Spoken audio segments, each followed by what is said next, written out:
여러분은 위로와 비아냥이 종이 한 장 차이라는 것을 알고 계십니까? 여러분이 아무리 선한 의도로 상대방에게 위로의 말을 건넸다 하더라도 그 상대방의 상황을 공감하지 않은 상태에서 건넨 위로는 그 상대방을 2번 죽일 수도 있습니다. 네, 안녕하세요. 국제화제입니다. 여러분 많이 힘드시죠? 저도 좀 굉장히 힘든 그런 시간을 보내고 있거든요. 이번 코로나 사태로 인해서 정말 많은 분들이 힘든 시간을 보내고 계신 걸로 알고 있고 제 주변에도 너무너무나 힘든 상황에 봉착하신 분들이 많으세요. 요즘에는 서로가 서로에게 따뜻한 위로의 말 한마디가 절실한 그런 시대를 우리가 살고 있지 않나 생각이 들기도 합니다만 근데 여러분들 그거 아세요? 위로도 기술이 필요하다는 거. 오늘은 그 이야기를 좀 해볼까 합니다. 그런데 본격적인 이야기 하기 전에 저의 친한 친구의 십몇 년 전의 에피소드를 하나 꺼내서 여러분들과 공유를 해볼까 합니다. 제가 친구에게 물어봤어요. 지금도 친하게 지내거든요. 야, 네 이야기를 내 애청자분들께 해도 되겠니? 그래 해도 돼. 허락을 받고 하는 겁니다. 저에게 친한 친구가 있고요. 제가 이 이야기를 들은 건 한 10년 된 것 같고 저의 친구가 사업을 하다가 쫄딱 망하게 됩니다. 그리고 큰 빚을 지게 돼요. 어떻게 해야 될지, 어떻게 이 난관을 타개해야 될지 전혀 감을 잡을 수도 없었고 너무나 무기력한 그런 상태. 가정은 팬데믹 상태가 됐고요. 그 친구는 패닉 상태가 됐다는 거죠. 그래서 하루하루 시간을 죽이면서 집에서 뒹굴고 있었대요. 도저히 아무것도 할 수가 없었다는 거예요. 그러다 어느 날 집안에만 있으면 죽을 것 같아서 바람 좀 쐬고 싶어서 자기 와이프에게 여보 내 지갑 좀 갖고 와봐. 아마 재수씨가 그 친구 지갑 바로 옆에 있었나 봐요. 저 지갑 좀 갖고 와. 왜? 나 나가서 바람 좀 쐬고 올게. 와이프 말이 당신 빈 지갑은 갖고 나가서 뭐 하려고 그래? 뭐? 내 지갑에 돈이 없다고? 당신 지갑 마지막 본 게 언제야? 글쎄 지갑을 봤더니 1,000원짜리 한 장 없더라고 합니다. 여보 미안하지만 당신 돈 있어? 나 몇만 원만 줘봐. 정말 나 지금 바람 좀 쐬고 올게. 와이프가 내가 돈이 어딨어. 당신 사업 어려우면서 나에게 돈도 안 갖다 주고 생활비도 없어서 내가 지금 우리 가족들 내 친구들에게 돈을 꺼서 지금 살림을 한 지가 이미 몇 개월인데 이젠 도저히 돈을 꿀 데도 없어. 이런 얘기를 하더랍니다. 제 친구가 순간 너무나 충격을 받았고요. 그때부터 온 집안을 다 뒤졌대요. 그래서 집에서 한 5,000원 정도의 현금을 찾았답니다. 그 현금을 들고 쌀을 사기 위해서 집 근처에 슈퍼에 갔는데 5,000원 가지고 살 수 있는 쌀이 없더래요. 다 포장 단위가 5,000원이 아니더라는 거예요. 다시 재래시장에 가서 비닐봉지에다가 이렇게 되루 쌀을 이제 사들고 집으로 털레털레 밥은 먹어야 되니까 걸어가고 있는데 친한 친구에게 전화가 한 통 온다고 합니다. 여보세요? 야, 네 얘기 들었다. 너 요즘 굉장히 힘들다며? 야, 밥이나 한 끼 먹자. 내가 오늘 저녁 사줄게. 나와라. 쌀 한 봉지를 집에 갖다 놓고 제 친구는 밖에 나와서 자신의 친구를 만났다고 합니다. 제 친구의 친구는요, 뭐 이름만 얘기하면 너무나 유명한 글로벌 기업의 높은 간부였고요. 연봉이 몇억 원 정도 됐었대요. 굉장히 잘 사는 여유가 있는 친구였다고 합니다. 제 친구는 그 친구의 비싼 승용차를 타고 자기 친구가 잘 간다는 아주 단골집 고급 참치집에 가서 저녁을 먹게 됐다고 합니다. 야, 먹어. 야, 먹고 힘내야지. 내 친구의 친구는요, 그날 1인당 25만 원 정도 되는 참치를 시켰대요. 참치 2인분을 시키고 아주 좋은 술을 시켰다고 합니다. 테이블에는 기름기가 잘잘잘잘 흐르는 참치의 최고급 뱃살이 쫙 깔렸대요. 그리고 그 친구가 저의 친구에게 참치를 권하면서 술을 권하면서 저녁 식사가 시작이 됐다고 합니다. 제 친구가요, 평상시 같았으면 그게 얼마나 맛있었겠어요. 입에서 살살 녹았겠죠. 그런데 저의 친구는 그 기름진 참치 뱃살을 도저히 목구멍으로 삼킬 수가 없었다는 거예요. 친구가 계속 권하니까 억지로 먹었다는 거죠. 그러면서 속으로 그래 얘가 나를 보자고 했던 거는 나의 상황도 얘기를 들었겠다. 아마 우리 아들 과자값 하라고 혹은 나에게 담배값 하라고 단돈 50만 원 100만 원이라도 봉투에 넣었을 거야. 이런 기대감이 있었다는 거예요. 목구멍으로 넘어가지 않는 그런 참치를 계속 억지로 목구멍에 쑤셔 넣으면서 그 참치를 목구멍에 넘기는 자신의 혀를 뽑아버리고 싶을 만큼 고통스러운 저녁을 먹었다고 합니다. 그런데 자기의 친구는 계속 술과 참치를 권하면서 너는 할 수 있어. 야, 이게 뭐 시간이 해결해 줄 거야. 너 능력 있잖아. 힘내 임마. 이러면서 계속해서 위로의 말을 해줬다는 거예요. 근데 그 위로의 말이 전혀 들어오지 않고 제 친구는 그래 밥 먹고 분명히 이 친구 나에게 실질적인 도움을 줄 거야. 그 기대감만 있었다고 합니다. 자, 저녁 시간이 끝나고요. 그 친구가 제 친구에게 야 2차 가자. 2차를 따라갔대요. 양주집에 가서 그 친구의 친구가 비싼 양주 한 병을 시켰다고 합니다. 그러면서 양주를 따라주면서 또 계속해서 힘내라고 위로와 덕담을 해주었대요. 내 친구한테. 평상시 같으면 정말 달콤하게 넘어갈 그 비싼 양주가 너무나 썼고요. 너무나 힘들었다는 거예요, 그 자리가. 그러면서 자꾸 시계를 보게 됐다고 합니다. 왜? 대중교통 시간이 끝나면 택시를 타고 집에 가야 되는데 자기한테 남은 돈은 그 지하철 한 번 탈 수 있는 돈이 단데 택시비가 없는데 야, 이거 지하철 막차 끊기기 전까지 들어가야 되는데 온통 머릿속엔 그 생각뿐이었다고 합니다.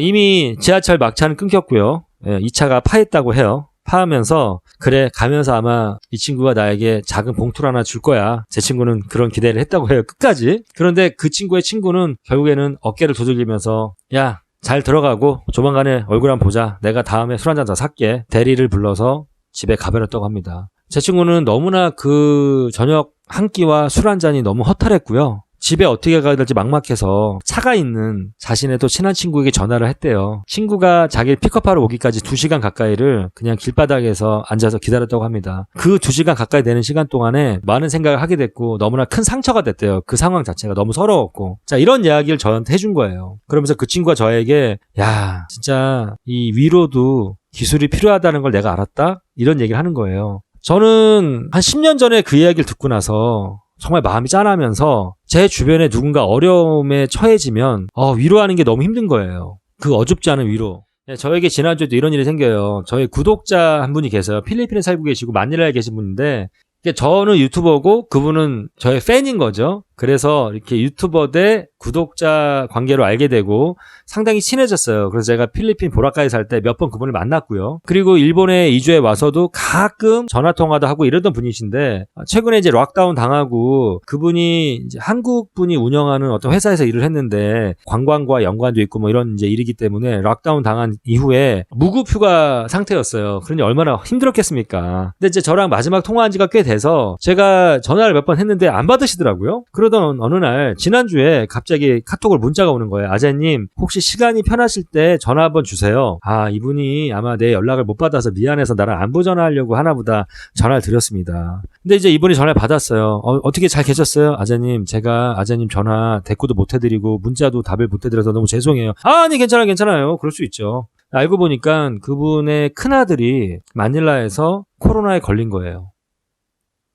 이상 증사가 있어서 검사를 받았더니 확진을 받았는데 그 검사 비용만 1,500불 정도, 한국 돈으로 한 160만 원 정도가 들어갔대요. 필리핀이란 데가 뭐 의료 시스템이 거의 없다시피 한 후진국이기 때문에. 그리고 확진 판정을 받았고 큰아들이 호흡이 굉장히 가빠져가지고 병원에 입원을 하면서 산소호흡기에서 이렇게 산소를 공급받아서 호흡을 하고 메디컬 서비스를 케어를 받으면서 꽤 며칠 동안 입원을 한 다음에 퇴원을 해서 회복 단계에 있다. 그런데 검사하는데 한 150만 원, 160만 원 들어갔고 그리고 입원해서 퇴원하기까지 한 거의 한국 돈으로 900에서 1000만 원 정도가 들어갔다는 거예요. 저한테 하는 말이 아재님 정말 내가 어렵게 전화를 드렸는데 이젠 돈을 꿀 데도 없고 자기가 배가 고프다. 와이프랑 아이들을 먹여야 되는데 정말 집에 쌀이 없다고 얘기하시면서 저에게 한 300불 정도를 좀 빌려달라고 요청을 하시더라고요. 제가 그 얘기를 듣고 그분에게 저는 어떠한 위로도 건네기가 어려웠어요. 알겠습니다. 그리고 나서 300불을 그분께 보내드렸습니다. 그리고 제가 뭐라고 했냐면 제가 다음에 필리핀 가면 잘해주셔야 됩니다. 그분 저에게 너무나 감사하다고 하면서 카톡이 왔어요. 보내주신 돈으로 먹을 거 다 사갖고 왔다고. 여러분들 제 주변에 정말 이렇게 어려운 분들이 많으시더라고요. 보라카이에도 여러분들 그거 아십니까? 보라카이 2018년도에 6개월 동안 섬이 폐사가 됐었죠. 다 아시죠? 그리고 나서 작년에 어마어마하게 큰 태풍이 보라카이를 휩쓸고 갑니다. 그 태풍의 상처가 채 가시기도 전에 이 코로나 바이러스 사태가 오게 되는 거죠. 여기 오키나와에 사시는 많은 한국 분들도 너무나 고통스럽죠. 굉장히 많은 분들이 여행 관련된 비즈니스에 종사하고 계신데 한일 사태 터졌어요. 작년 8월 달에. 저도 거기에 피해를 많이 봤죠. 제가 한일 사태 터진과 동시에 일본에 넘어왔기 때문에 그리고 지금 코로나 바이러스 사태 터지고 그러다 보니까 여기서도 정말 많은 분들이 앞으로 어떻게 살아가야 될지 진짜 많은 회사들 문 닫고 제 보라카이에 있는 후배 가이드들도 요즘에 한국에 와가지고 14일 동안 격리하고 나서 지금 어디서 일하냐면 노가다 현장에서 일을 하더라고요. 왜 돈을 벌어서 아이들 가족을 건사해야 되기 때문에. 그래서 그런 친구들에게 저도 뭐라고 위로의 말을 해야 될지 모르겠는 거예요. 여러분들이 누구에게 건네는 무심코 좋은 의도겠지만 어떤 위로의 말 한마디는 그 사람의 입장이 되어보지 않고 그 사람의 상황에 공감하지 않은 상태에서 위로와 덕담을 한 것은 그 상대방을 2번 죽일 수 있다는 거죠. 아무튼 저도 그 제 친구에게 그 에피소드를 들은 이후에는요, 제 주변에 누군가가 어려움에 봉착했을 때 정말 위로를 어떻게 해야 될지 모르겠는 거예요. 저는 그냥 그 어려움을 들어줍니다. 그리고 제가 할 수 있는 어떤 현실적인 도움을 주는 거죠. 혹시 이 영상을 보시는 분들 중에서도 여러분들이 이런 거 있잖아요. 여러분들 어떤 분들은 대기업 다니면서 월급 잘 받고 있어요. 이번 사태가 사실 경제적으로 크게 뭐 데미지가 없어. 그런데 어떤 분들은 정말 직격탄을 맞으신 분들도 많이 있으시잖아요.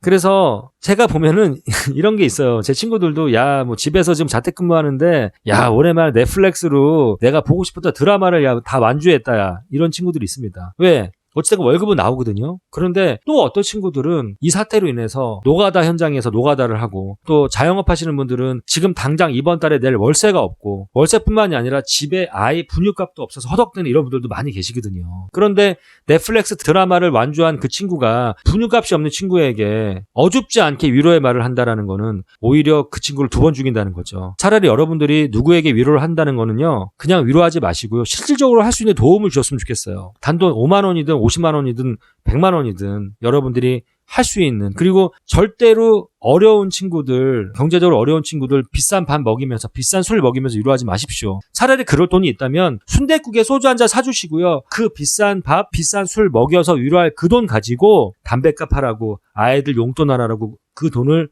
봉투에 넣어서 줘보십시오. 그것이 훨씬 더 큰 위로와 도움이 됩니다, 여러분.